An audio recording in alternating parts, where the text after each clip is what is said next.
Into the Cypher. Prepare for another all-nighter. On the Talk of Chicago, 1690 WVON. That was Josh, Jesus, Allah, Ja McCown right there. The greatest thing since sliced bread. Look. That was him, along with Brandon Marshall and Martellus Bennett before that. And the highlights were courtesy of CBS Sports. But yeah, all praises due to Josh McCown. Look, give him respect. Like I said, and I tweet this during the game. Josh McCown is the best backup quarterback in the NFL, bottom line. And the Bears should be darn lucky they have him, because without him, a situation that's already flirting with being in dire straits is at least marginalized to a degree, because he's able to execute offensively. That's important. So, no, he's not Jay Cutler. First of all, let's get people right on this. Stop saying Josh McCown should be the starter. They're not. Because that's ridiculous. And obviously, people who say that makes me think they know nothing about football. No, what makes me think that, 773-591-1690 is the number here. The Sports Cypher, the Talk of Chicago, 1690 WVON. Give us your call, your Bears thoughts. You probably love that Josh McCown is out here looking like Jesus walking on water. Stop. But I'm thinking that a lot of people are saying this, and they're also saying that Jay Cutler's played horrible. When if you look at the stats, statistically, he's been one of the best quarterbacks in the league this year. And every year he's been here, his numbers have gotten better. From the 26 interceptions that he had in 2009, they've dropped dramatically every year. So I guess we don't know what we're talking about. People just have short-term memories. I don't think they... Here's the thing, though. No, that's not it. People don't follow stats. People who watch stats and also connect that to performance actually during the game and overall mental focus and things like that, I think they get this. People who just make those kind of random comments are... morons. They're fanatics. They're fans. The concept of winning is what matters to them. And when one piece doesn't quite function the way they think it should, it needs to be get rid of. Because remember, last week it was, Mark Trestman, you're out awful. Why did you do that? Fire him. Get rid of him. He's just from the CFL. Okay, this man is steeped in NFL experience, like good NFL experience. People would rather have a game manager than a quarterback that's capable of winning you the game. Cutler can win. Cutler has won them games. And I mean, I'll give Josh McCown credit. He can win a game. He can, especially when things are done right. But he doesn't have the skill sets that Jay Cutler has. He really does not. But he is a good quarterback. Obviously, let's put it this way. Josh McCown's been with 5 teams. So what that means is, obviously, he doesn't have enough talent to be a starter. But clearly he has skill sets that people respect, and having seasons like this with the Bears are a big deal for him. You never know. Somebody might entertain the thought if he gives enough good performances. Because if you look around the league and you look at teams that have had to use their backup quarterbacks and how god-awful they've been, Josh McCown, compared to those other performances, looks pretty darn good. Something else that McCown got today that Cutler didn't get last week, but when Cutler wins, this is something he also gets, is he gets the Bears scoring off of their defense. Mm-hmm. He also gets the defense creating turnovers. He also gets a good running game from Matt Forte. While he wasn't dominant, he was good enough to bring some balance to the offense, which was something that definitely didn't happen last week, where everybody was saying Cutler was the reason they lost. I don't But understand. Cutler has a love-hate relationship with Bear fans. I think it's hate. I don't see too many people that really love him. I mean, I don't love him in the sense of, loving the way he plays. I just think a lot of folks look to him as the reason that everything goes wrong with the team, when he really has nothing to do with a lot of the stuff that goes wrong with the team. The Bears couldn't stop the run for Jack today, but everybody was quick to say, well, they played a lot better defensively and this and that. Ray Rice got half of his season total of rushing yards in one game today. What's crazy is coming into this game, Ray Rice only had total for the season 289 yards. What, he wound up with 120-something? Something like that. I'm like, but here's the thing. We all know that defensively, this is a team that is reeling on its heels. And week to week, it's trying to stay healthy. So we know that the players on the field are not the starters, and they're having to find different ways to get things done. It is good that Julius Peppers, there was a sighting today.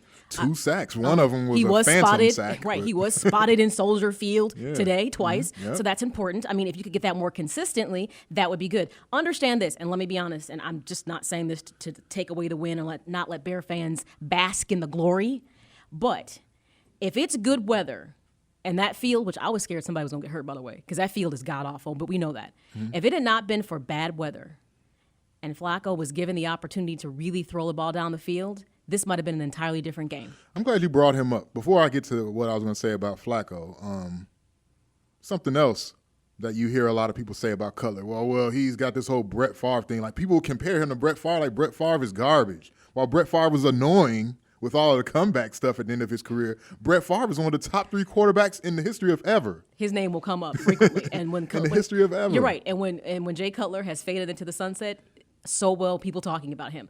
People are going to talk about Brett Favre forever. You're right about that. And yeah, but that's just that. Once again, these are people who are just watching the game week to week. They grab a beer and they're having a good time. They really don't know that much about the game. Sometimes I wonder how much people understand it with offensive schemes and things like that, because the things that people tweet and put on Facebook makes me scratch my head frequently. Also, you mentioned Joe Flacco. I wonder who – I think I know who you rather have, but I wonder who people would honestly rather have now. If you had to pick between Joe Flacco and Jay Cutler, looking at what you saw today, looking at what you saw overall, while Flacco had the hot run in the postseason last year, if you look at his overall regular season career, Cutler crushes him numbers-wise. Actually, believe it or not, I like Jay Cutler, and I do think he's a talent. Need for him to stay healthy. Remember, and I say this week in and week out, and I need for people to put this in perspective when you talk about the development curve. Yes, this is Jay Cutler's second team. He's had 7 different offensive systems that he's had to work through in what is relatively a young career. That's a lot of adjustments to make, which means you don't exactly grow and blossom when offensive schemes you're getting are changing frequently. So once again, he's in a new scheme. I still felt this would be the season that you would see a lot more from him, because Trestman is known to be good with quarterbacks. And I honestly think the reason that Josh McCown is having the kind of success he is having is because Trestman knows how to work with quarterbacks and work to their strengths. It's crazy when you look at the stats for the game to see that McCown went 19 for 31 and Flacco went 17 for 31. Now, here you've got a seasoned starter who got a big payday after last season's Super Bowl, and a guy who's been a backup QB for 5 years and doesn't get regular snaps every single week. But yet he was able to go tit for tat when it was necessary. But people think McCown is Rich Gannon because Trestman has him. He's not. So he's Rich Gannon all of a sudden. He's not. He's not Rich Gannon. But here's the thing: he's going to work to whoever is standing back their skill sets. He's not going to have you doing things that you don't need to do. But let's be honest: when you talk about the offensive complexion of this Bears team, it's the first time they haven't had acne in 10 years. Acne. I'm just saying. Look at the talent on offense. From Martellus Bennett, who's like a monster. He's like, what is he, like 6'6", 2 something? He's like mammoth. Brandon Marshall, Alshon Jeffries is really starting to blossom. He is. He's finding his way. The only thing I'm not real happy with, and I know people won't like to hear me say this, I'm still not enchanted with the running game. It's still missing something from me. It helped the quarterback today, and that's really all I've been saying about with Cutler. When Cutler didn't have running game last week, and when they don't have the run, just help the quarterback. You don't have to get 125 yards. You don't have to be Adrian Peterson. Nobody's asking Matt Forte, whoever they stick back there to do that. Just balance it a little bit. 773-591-1690, taking your Bears calls. Lamar, what's going on? Oh, hey. Good evening, guys. Just wanted to make a couple of comments about the Bears game. Number one, I was impressed. Well, number one, I agree with the lady who was talking. I guess her name is Maya. I agree with her general statement in saying that Jay Cutler is a very better overall quarterback than Josh McCown. That's a no-duh question. I mean, any GM will take Jay Cutler. I mean, but I kind of look at this like the Alex Smith and the Kaepernick situation. Hey, you roll with who's winning. You know what I mean? Like, I understand that, Jay Cutler, but one of the things I was displeased to see Jay Cutler. I didn't see his off-the-field coaching. You know what I mean? Like, I didn't see Jay Cutler grab clipboards with just like, Josh McCown. And we all know about Jay, kind of his attitude. We all know about that. I'm just saying, though, bro, if you're talking about being in that upper echelon, those are great quarterbacks do.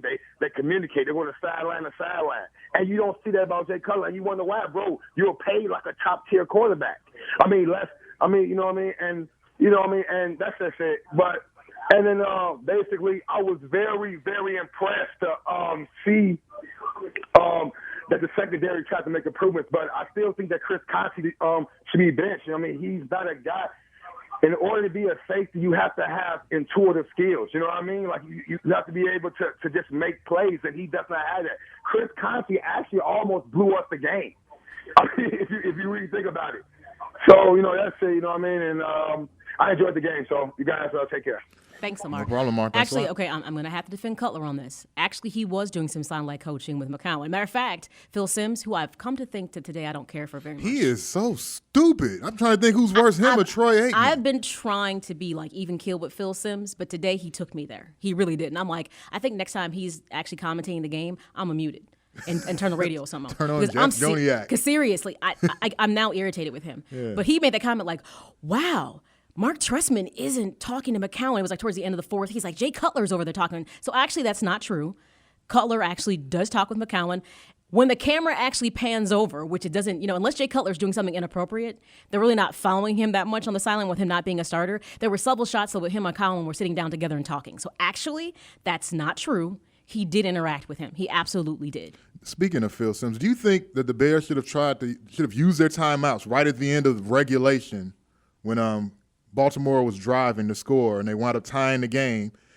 Do you think they should use? I personally feel like no. I think that Trestman actually wound up doing the right thing there because he kind of was relying on his defense and why they had been shaky. If you decide to use up all your timeouts and then Baltimore gets like to the one and decides that they're going to let the clock run out and probably take it in for a touchdown, then you're done.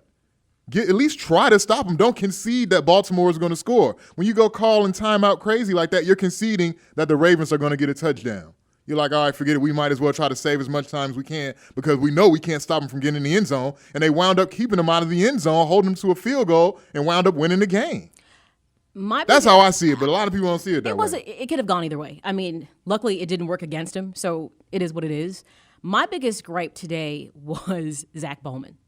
Matter of fact, in the fourth quarter, he's quite the reason that Baltimore got back in the game with a personal foul penalty, gave him 15 yards and got them right back in the mix.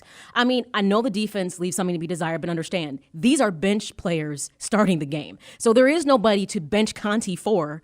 They're into their depth right now. He's going to have to play. And he actually had a play where he did okay. Granted, he's never going to be the starter.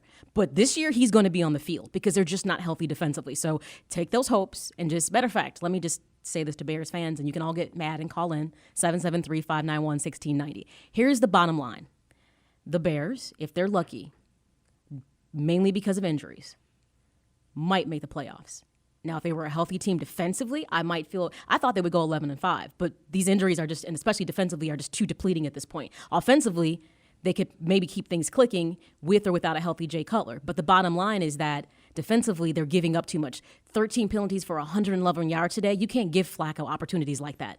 So understand this. If they make the playoffs, they're not going deep, and take 2 words out of your vocabulary: Super Bowl. They'll probably wind up in Seattle getting destroyed. Because I'm just telling you, if they do get into the playoffs. It's not happening. They'll probably go the first round and it'll be done because they just have too many injuries to play teams that are healthy and doing well. It's just not going to happen.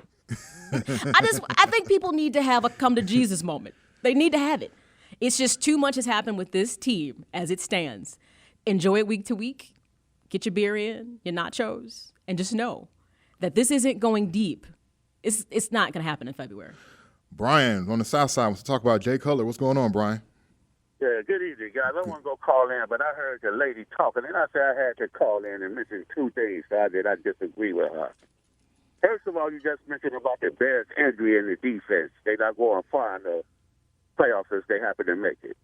If you've been watching the NFL, period, it's like looking at an Xbox. Nobody really playing defense anymore. You're seeing the team scoring an average of 30 points or more every week on a common level anyway.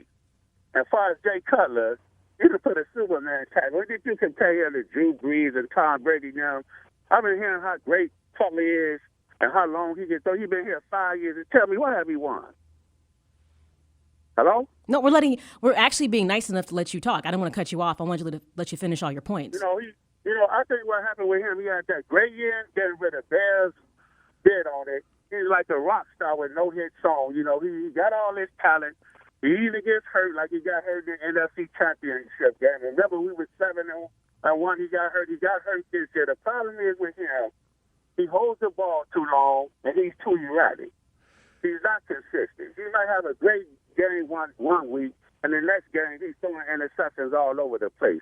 You almost remind me of Rex Grossman. But guess what? Rex Grossman did. Wow, Now Brian. you didn't. Oh, You my- didn't. I'm sorry. What's his name? What's his name? Brian. Brian, you didn't walked off the deep end. No, but you know he did get us to a Super Bowl one year, didn't he? Didn't he? You know how they got to that Super Bowl? The problem You know how they was got to that Super Bowl? having sex, Defense. success, he's not throwing. He can't throw 80 yards downfield, but he can get rid of the ball. You said quick. 80 yards? Move around. Who's throwing 80 yards downfield? Tell me somebody who does that week to week. 80 yards. What you was making it sound like Cutler. No, but you made it sound like that's a standard in the NFL. What have he won in 5 years? So you're going to put this all on Cutler and say it's his fault they haven't won anything in 5 years? What has Cutler won in 5 years? Well, let's put it this way. Cutler has not had an offensive line the duration of the time he's been in. For 5 years, there's always somebody else. No. Losing is a collective effort. Let's put this in perspective. One man doesn't win a game in the NFL. It's a I collective understand effort. that, but you say you got a mediocre bench coach. Hey, I mean, you over got there. a You. mediocre Hey, you. quarterback that Hey, came you. off this bench. Brian, And time now out. he Time out. I let you talk, so now I'm going to respond to what you said. I let you talk, and I didn't interrupt you. So now I'm going to say something, and you're going to listen. Here's how this works. The NFL is a collective sport where not one person wins a game. So Jay Cutler has not had an offensive line the entire time he's been in Chicago. What was it, 2 years ago? He had that's 50. not true. What? Well, that's technically not true because they have one this year. No. I'm saying it's the I'm first. taking Brian's side, damn it. It's the first time that he's been here that they have an offensive line. And let's be honest, we weren't quite sure. You're talking. When he got knocked You're out the talking. game, Do I have to mute you? Do I have to mute you? I'm listening to your. No, you're not listening. You're talking. Hold on, Brian. Hold on, man. See, you're still talking, which means you're not listening. Talking, listening. You know the difference between the two? Let's take a break. We'll be back. We're taking your calls, 773-591-1690.